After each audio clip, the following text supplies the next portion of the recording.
सशङ्खचक्रं सकरेटकुण्डलं सपीतवस्त्रं शिरसारुहे क्षणं सहारवक्षस्थलकौस्तुभं श्रियं नमामि विष्णु शिरसा चतुर्भुजम्। भगवान श्री हरि के चरण में बार बार प्रणाम करके आज हम आपको विष्णु पुराण की वह कथा सुनाएंगे जिसमें यमलोक का वर्णन है। यमलोक अर्थात यम की नगरी। मैत्री जी ने कहा, हे गुरुदेव, मैंने जो कुछ आपसे पूछा उसका वर्णन आपने यथावत किया। देखिए, 7 द्वीप का वर्णन, जिसे विज्ञान में भी भूगोल में जो जाग्रफी विषय बच्चे पढ़ते उसमें वर्णन है 7 द्वीप का। हमारे पुराण में वह 7 द्वीप बताया गया है। 7 द्वीप हैं, पाताल भी है, 7 लोक कहे गए हैं जो सभी पूरे ब्रह्मांड में निहित हैं। कोई भी ऐसा जगह नहीं है जहाँ पे जीव न हो। जलचर थलचर नभचर नाना, सब प्रकार स्थान पे जीव का निवास है। यह सभी जीव अपने कर्मवश जो है विभिन्न योनियों को ग्रहण करते हैं। ग्रहण नहीं करते, उन्हें ग्रहण कराया जाता है जबरदस्ती कर्मवश। वो हमारे आपके बस में नहीं है। अगर चूटी चाहे हाथी बन जाए और हाथी चाहे हम चूटी बन जाए तो ऐसा नहीं, वो कर्मवश है, वो प्रकृति का विधान है। जो जैसा कर्म करता वैसा फल पाता है, यह हमारे शास्त्रों का विधान है। भगवान नारायण के द्वारा यह जो सृष्टि का संचालन किया जाता है, इसमें और भी बहुत सारे देवताएं हैं जिनमें मृत्यु के पश्चात जो जीव को लेके जाने का और यातना देने का, उनको दंड देने का जो कार्य विधान है वह यमराज के द्वारा निर्देशित है। यम के जो दूत हैं, यम का जो लोक है, उसमें ही सब संचालित किया जाता है। ऐसा हमारे शास्त्रों में वर्णन है। और विभिन्न प्रकार के कर्मों का दंड जो है यमराज द्वारा दिया जाता है।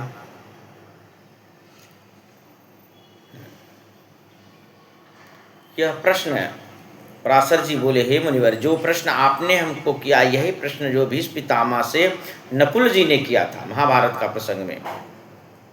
और इस प्रश्न का उत्तर देते हुए भीष्म पितामह ने कहा कि हे पुत्र, पूर्व समय में जो है वही कथा बताते हैं अभी कि पूर्व समय में कलिंग देश का एक ब्राह्मण मित्र मेरे पास आया और बोला, मेरे पूछने पर एक जात समर मुनि ने कहा कि यह अमुक प्रकार की होगी। इसकी बातें कही हुई जो अक्षरस्य है सत्य सिद्ध हुई।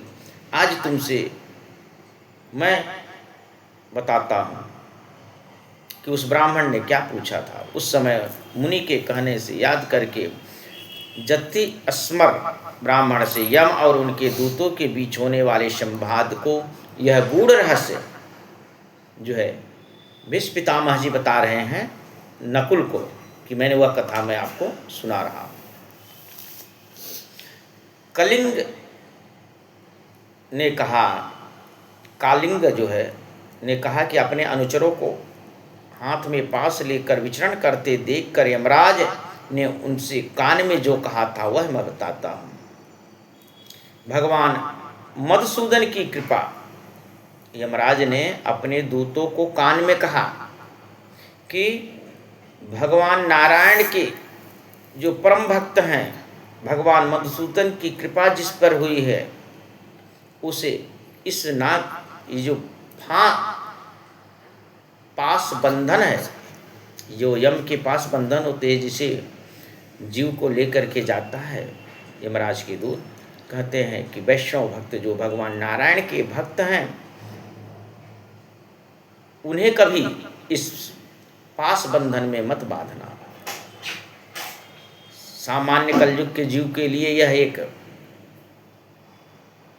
संदेश है कि अगर यम के पास बंधन से आपको मुक्त होना है तो भगवान श्री हरि के चरण में जाओ और भगवान वासुदेव का भजन करो। जो महामंत्र है हरे राम राम राम हरे हरे, हरे कृष्णा कृष्णा कृष्णा हरे हरे, यह बहुत बड़ा महामंत्र है। समस्त प्राणी भगवान नारायण के बस में हैं। जो पुण्यवान है उन्हें यमदूत जो है मुक्त कर देते हैं। यमराज कहते हैं अपने दूत से कि मैं भी स्वतंत्र नहीं हूँ, मेरे गुरु और स्वामी भगवान विष्णु हैं। जिस तरह वायु के शांत होने पर आकाश में धूल जो है नीचे आकर के मिट्टी में ही मिल जाता है, उसी प्रकार मैं भी भगवान श्री हरि के आज्ञा का पालन करता हूँ। यमराज के इस प्रकार कहने पर यमदूतों ने कहा, हे सर्वेश्वर भगवान श्री हरि का भक्त कैसा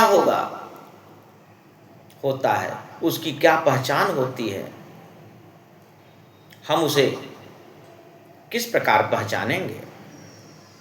यमराज कहते हैं, जो पुरुष अपने वर्ण धर्म का सदैव पालन करता है। देखिए यहाँ पे एक कथा में एक और विश्लेषण है। वर्ण धर्म, जो वर्ण मतलब ब्राह्मण क्षत्रिय वैश्य और शूद्र, 4 वर्ण बताए गए हैं। और धर्म तो सनातन जो हिंदू धर्म है, वह धर्म का जो है यहाँ पे पुस्तक है, इसका ही हम व्याख्या कर रहे हैं और इसका ही वर्णन हम आप लोग को सुना रहे हैं।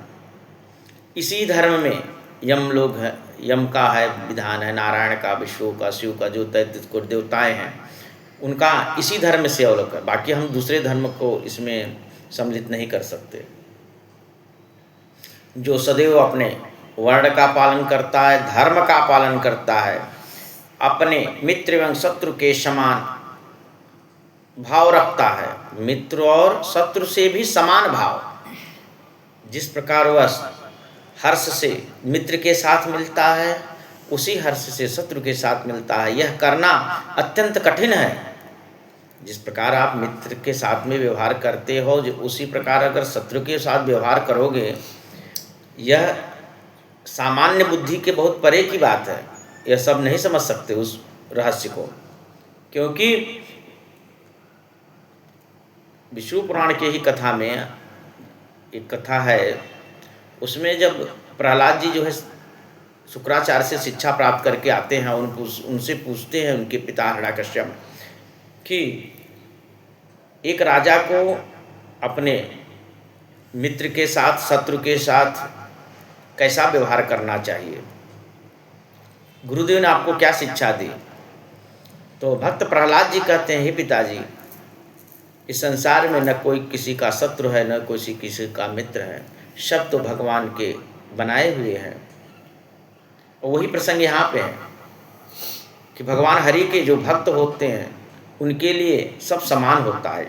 वही यमराज जी अपने दूतों को बता रहे हैं कि जो अपने मित्र के साथ और शत्रु के साथ समान व्यवहार रखता है, समान प्रेम करता है, जो किसी का द्रव्य हरण नहीं करता, किसी का चोरी नहीं करता है, जो हिंसा नहीं करता है, रागादि शून्य हो, दुख हो या सुख हो सब में समान भाव रखता हो, निर्मल चित्त वाला हो, ऐसे व्यक्ति को भगवान का अति प्रिय जाने। निर्मल चित्त, देखिए सुंदरकांड में एक है कि निर्मल मन जन सो मोहि पावा, मोहि कपट छल छेद्रन भावा, भेद लेन पठवा 10 सीसा, कबहु न भय कछु हानि कपीसा।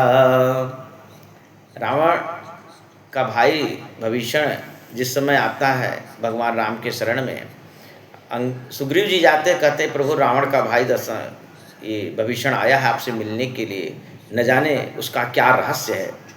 भगवान कहते हैं कि अगर हमारे यहाँ शरणागत होके आता है तो हमें वह मैं उसे अपने शरण में ले लूँगा। अगर कोई भेद लेने का आता है तो हमें भी कुछ फर्क नहीं है। अब ये कलयुग के मनुष्य के लिए भी यह एक संदेश है कि भगवान का भेद लेने का कोशिश मत करो, भगवान को परखने और जांचने की कोशिश मत करो, और भगवान को परीक्षा लेने का भी कोशिश मत करो, क्योंकि भगवान तो परीक्षा भी वही बनाए हैं और परीक्षा में पास होने वाले भी वही हैं, और जो परीक्षा लेने वाला है और जो देने वाला सब वही है। जो व्यक्ति यह समझ जाता है वह कर्म बंधन से, यमराज की उस फांस से बच जाता है। यही यमराज जी बताते हैं अपने दूतों को। निर्मल चित्त रखने वाला, साफ सुथरा मन से रहने वाला भगवान विष्णु का अत्यंत प्रिय होता है। सदैव अनन्य भाव से जो भगवान का भक्ति करता है, मात्यर्स रहित प्रशांत शुद्ध चरित्र अभिमान रहित मनुष्य के हृदय में भगवान वासुदेव सदा विराजमान रहते हैं। हे दूत, यम और नियम द्वारा जो पाप मुक्त हो गया है उन्हें सदैव अच्युतानंद के आसक्त रहते हैं। भगवान के प्रति आसक्त उनका हमेशा बना रहता है। उसके हृदय में शंकर चक्र गदा पद्म धारण करे हुए भगवान सदैव निवास करते हैं। प्राणी के संपूर्ण पाप नष्ट स्वतः ही हो जाते हैं। ऐसे मनुष्य तो पाप भी नहीं करते। अगर कुछ पाप का कुछ अंश भी रहता है तो भगवान नारायण के कृपा से जो है वह सब दूर हो जाता है। जो व्यक्ति, अब देखिए कहते हैं कि यमराज जी बताते हैं कि किसको लाना है।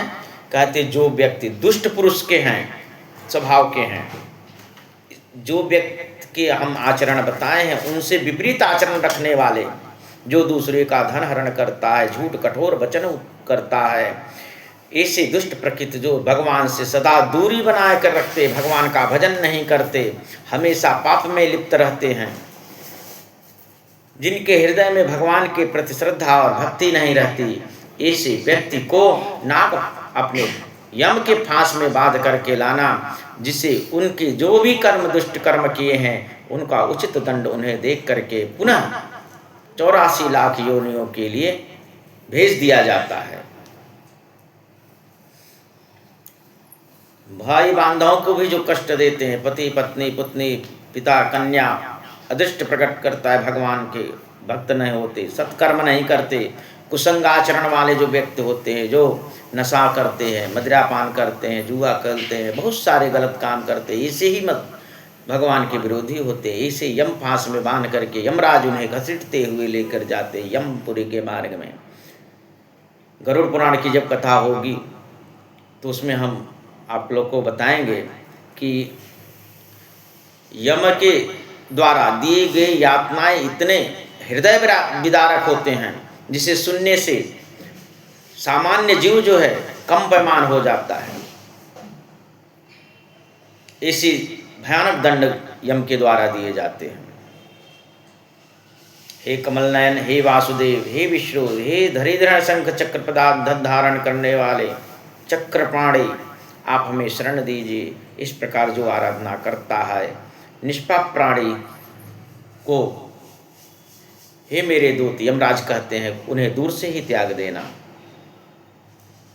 तब कलिंग बोला, हे कुरवर, सूर्यपुत्र धर्मराज ने इस प्रकार अपने दूतों को शिक्षा दी। यह प्रसंग मैंने आपको सुनाया। देखिए, जो यमराज जी हैं भगवान सूर्य नारायण के पुत्र हैं, जो किए हुए कर्मों का जो है उचित दंड देते हैं।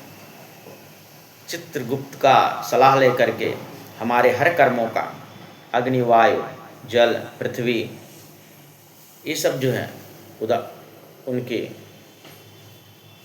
गवाह होते हैं कर्मों के। यह कथा जो है भीष्म जी ने नकुल को सुनाया है। भगवान नारायण के चरण में बार बार प्रणाम करके कथा को विश्राम देता हूँ। और यह संदेश है कलयुग के लिए, मनुष्य के लिए, कलिक मनुष्य के लिए, जो कलयुग के मनुष्य हैं उनके लिए, कि आप ऐसे कर्म ना करें जिन्हें यमराज के नाक फांस से आपको मुक्ति न मिले, उसमें फंसना पड़े। इसलिए आप सब कुछ परित्याग करके भगवान श्री हरि का भजन करें, सत्य के मार्ग पे चलें और वेद मार्ग पे चले, जिससे जो है जीव का परम कल्याण हो। हर हर महादेव। श्री